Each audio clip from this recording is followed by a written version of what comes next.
Hey friends, how are you? How's it going? This is another episode of IELTS video podcast. We've already talked about the questions in Cambridge 17 and 18, and we decided to come back to Cambridge 16. And today we are going to talk about the first test of Cambridge 16. Before that, let me welcome my dear friend Mehdi. How are you? I'm fine, thank you, man. It's great to be here. Long time no see. It's great to be back, and I'm really happy that we're doing this. Both of us are working around the clock, and it's really difficult for us to make an appointment and create these video podcasts. So let's have a look at this question, and then I'm just going to tell you that, honestly speaking, I hate this question. But first of all, could you please read this question? All right. In some countries, more and more people are becoming interested in finding out about the history of the house or building they live in. What are the reasons for this, and how can people research this? I think the format here is two-part question, where you get a topic and then there are two questions. The first one asks you about what are the reasons for this, and also how can people research this. It's really interesting. Do you have a house of your own? Because if you but when I first read this question, I was thinking that why I should answer this type of question. The question wasn't tangible for me, at least, and I think for many people in our country, it's not very tangible to, let's say, do some research about the history of our house. I guess this is a situation in which, the cultural background and the social background can affect the way we write. Because honestly speaking, I didn't have enough ideas for this question, and I was confused at why I should start doing some research about finding out about my house. But yes, I have a house, but I've never thought about finding about the history of this house. I just came up with some ideas, and we're going to read them in my essay. All right, fantastic. What about you? Did you like this question? Yeah, I think you really need to understand the core concept, and you have to think about what possibly could be the reasons that people want to find out about the history of their houses. And the point here is that when you say history, you're not talking about ancient history. You're talking about 20, 30, 50 years ago. Because it says the building they live in, we're not talking about a historical place. And for this particular question, that was a problem many of my students had. They were talking about Persepolis or Nashajan, things like that. Hey, wait a minute, this is about your house. So I think that highlights the importance of understanding the topic and really getting to know that. So for the beginning, for the introduction, what I did, I just paraphrased the topic and I answered briefly, just gave short answers to these two questions. I said, in some countries, an increasing number of people are becoming eager to know more about the place they live in. Now the answers, there are several reasons to figure this out, such as the quality of the construction materials or possible criminal activities in the past. And they can use several different sources to achieve this, as well as will be discussed here in this essay. So just very briefly mention what will be discussed here in the essay. So let's have a look at how you paraphrased an increasing number of people instead of more and more, becoming eager instead of saying interested. And, for two-part questions, we have to mention to the two questions. One of the common mistakes among candidates is that they forget about one of the questions. But you've answered the first question. There are several reasons. And you said that they can use several different sources. So you've summarized your answers to these two questions. And perfect. But again, the thing is that we have to keep it brief. We don't have to give a lot of details because we frankly don't have time. We have to do this in just 5 minutes. So this is what I did. Now, the first paragraph talks about what are the reasons for this. I start as usual with a topic sentence. There are a number of reasons why individuals wish to know more about their homes. They may need to have some information about the quality of construction materials used in their building. and how resistant they are in case of a fire or an earthquake. Another fact that homeowners tend to seek is about the previous dwellers in the building, whether previous occupants of the home had a bad reputation or were drug dealers or thugs. Certainly affects the way actual landlords feel about their place. On the contrary, had those who lived there been a loving family with several children, new owners can look at their place with more tranquility. It is always reassuring to know that children had been born and raised in a home. Great. So these are two main things that I came up with. Yeah. Yeah, great. So you've written your paragraph. You have a clear central idea.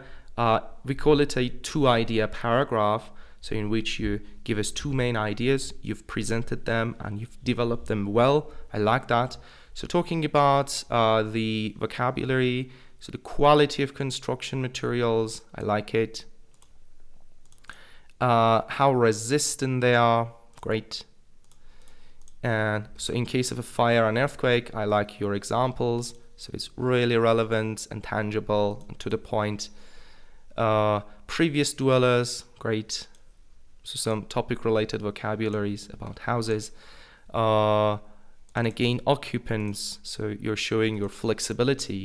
You can use different words, a variety of words. Bad reputation. Again, I call it a nice collocation here. Drug dealers and thugs. Good. Landlords. Again, topic-related vocabulary. And great. And in terms of coherence and cohesion, another fact is nice. So instead of using some cliche linkers, you've said another fact on the contrary, and your paragraph can be followed at ease. So there is a logical sequence between your sentences, and well done, like always. Yeah, and the thing is that I think you shouldn't really focus on the bad things. Perhaps something really nice happened in that place. That's why I just said on the contrary and talked about children. Now, thank you very, very much, my friend. Now, the second question here is, how can people research this? I just want to highlight to our listeners and viewers that we never share our writings. So I did this one first, and then Mohammed, I think it took you several days to do yours. And the interesting thing is that our ideas are always different. And it's crystal clear that we never share our ideas. Absolutely. Now, the second one, how can you research this? I say, again, as usual, I start with the topic sentence. There are some distinct sources for people to research the history of their buildings. The fastest one is the internet. All they have to do is to go online, type in their home address, and see what has already been on the internet, social media, and so forth. A more reliable alternative is submitting a request for official information about their home to the local municipality. Most governmental offices keep accurate records of all the homes in the community. Last but not least, they can acquire invaluable pieces of information by talking with their neighbors. It is astonishing how much can be found out about a place through friendly, informal chats with the neighbors. Okay, well done. Again, let's have a look at some good vocabulary. Distinct sources, great.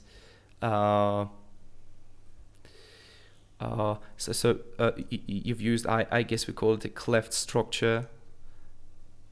All they have to do is, am I right? Do we call it the cleft structure? Yeah. Good. And what has already been, again, you've used a grammatical structure. It's present perfect, but it shows that you're able to use a variety of structures. Again, it shouldn't be forced. You shouldn't plan it and say, I'm going to use 13 different tenses. But all of them are complex. All of them are complex. Reliable alternative, great. Submitting a request. So again, you show your awareness of collocation. And keep accurate records, great. Last but not least, again, it's used well, and it will, I guess, improve your coherence and cohesion score. Acquire invaluable pieces of information, I like it. Yeah, some people say informations, Hmm. but they should know that this is uncountable and you can't use it that way. And yes, so let's have a look. For example, through can make your sentence complex. So we can easily make our sentences complex by using these simple phrases, even by. So I'm just highlighting some simple phrases. So these structures are all complex, and as a result, you will get a high score for grammatical range and accuracy. Great. Absolutely. And then, in summary, there seems to be a variety of different reasons for homeowners to find out more about their place, such as how strong their home is, or whether there have been some criminal activities going on at their domicile. And they can consult different sources, such as the internet, their local municipality, and their neighbors to acquire such information. Just Mm-hmm. wrap this all up. Okay.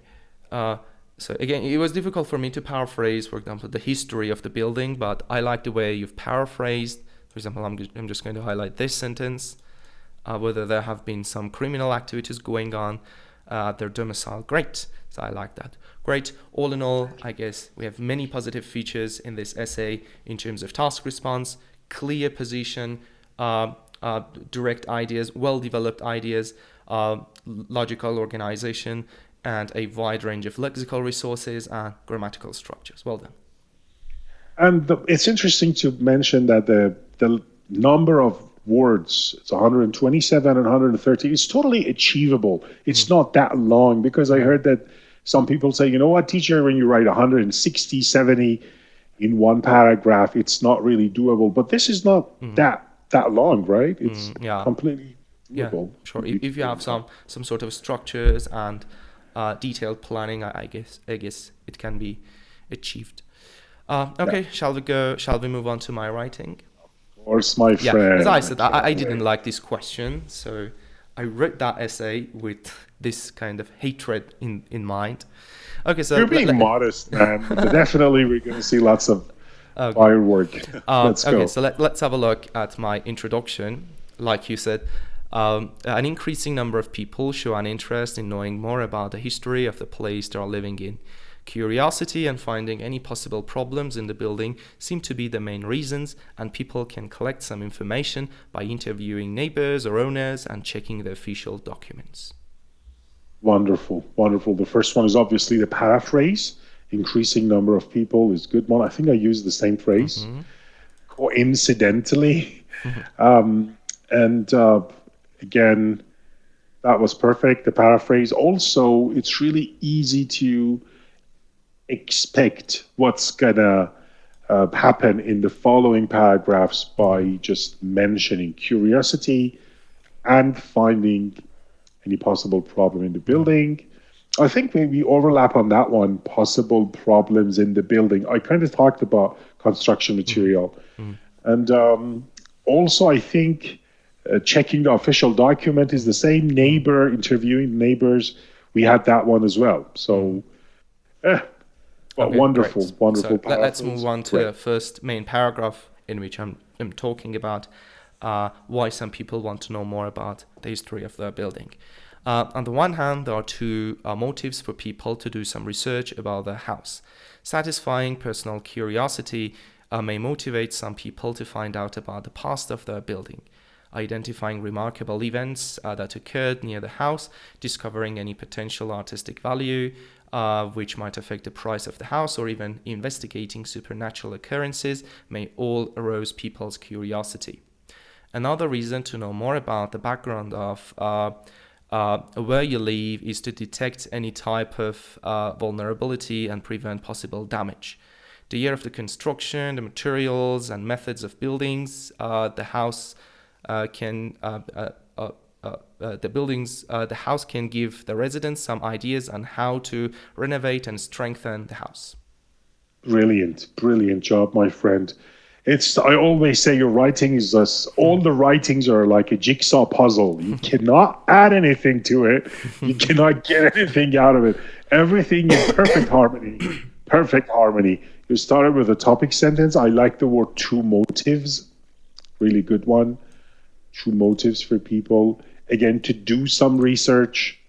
Instead of the verb research, you use this as a noun to do some research. Perfect collocation, satisfying personal curiosity. Also, instead of the history, you said the past of their building. Really, really flexible use of paraphrases here. And let's have a look Again, at the motivate. I said two motives. Motives is a noun, and so I change it into a verb to just link these two sentences. Yeah, you're absolutely right. Remarkable events occurred in the house. And also, it's interesting the way you brainstorm. You talked about potential artistic value. That was very interesting thought. Like it never occurred to me that this one can be mentioned here. Also, supernatural occurrences. The trick here is to avoid going into more details. Like you can talk about ghosts and or genies. haunted houses, but you just touch that and then moved on. Yeah.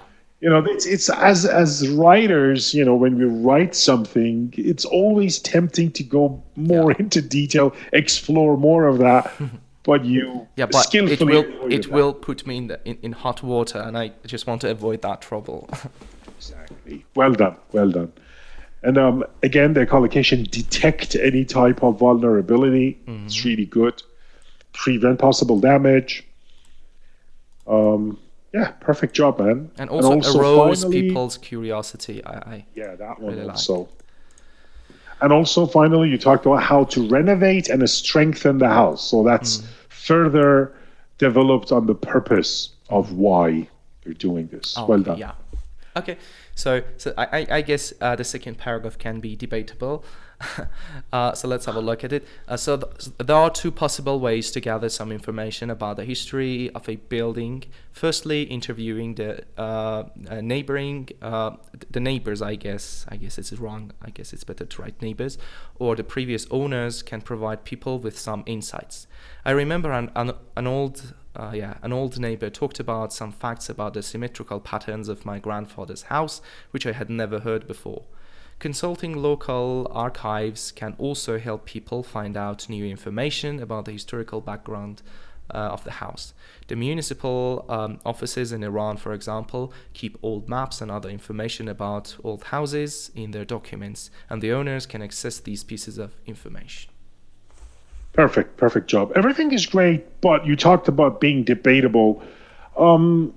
Some people, including myself, they believe that when you're developing something or when you're gonna give some example, it's better that you don't mention yourself and your own experiences, your family members. Just keep it out of it. But people like Simon, as you said, I want you to elaborate more on that.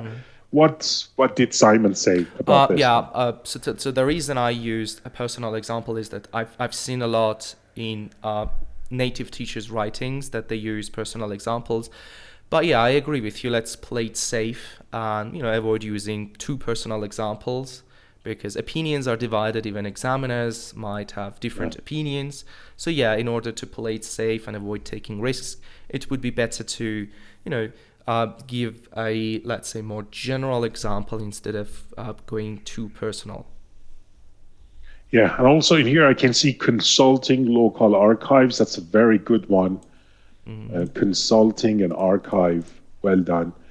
And something that I have always been asked is that, teacher, give us a reference for all the collocations in one place. So do you have any answer to that? No, I guess, IELTS is a proficiency test. It's not possible to get a higher scores. It's possible to get lower scores like 6 or 5 by just focusing on a limited number of sources. But if you want to get higher scores, you need to be proficient in English. And you can't do that by just focusing on a list of vocabulary. The more you read, the more you improve your critical thinking, the better you can answer questions. Even in our YouTube channel, we see very different questions. So it's not possible to just pick up some vocabularies about related to different topics. You can't find, for example, consulting local archives anywhere in the books. Exactly. I guess you need to read a lot. You need to expose yourself to native speakers, to podcasts, news, and journals to be able to just come up with the right ideas for each essay. Perfect. Okay, finally, in conclusion, people are interested in looking for more information about the history of the building. Yeah, honestly speaking, I didn't know how to paraphrase the history of the building, and I didn't want to come up with some wrong synonyms. So again, I repeated the word history of the building because they are curious and need some details to predict any vulnerability. They can find out about the house by asking neighbors and the owner, or by reading the official documents. It's interesting. That's a good paraphrase for consulting local archives. It's a really good one. Reading the official documents. Perfect, as always, my friend. Yeah. Thank you very much. Well done. It's a pleasure seeing you after such a long time. I will share our writings in the caption below. And yeah, it would be interesting to see your comments, guys, from different countries. So we have followers and subscribers from different countries, so it would be interesting to know your ideas. Feel free to criticize our documents. We're not going to just say that our essays are perfect, so feel free to analyze our essays and find out any mistakes, or just challenge us with giving us different ideas. Thank you very much, my dear friends. Hope to see you soon, guys, in the next episode. Bye-bye. Thank you. Goodbye.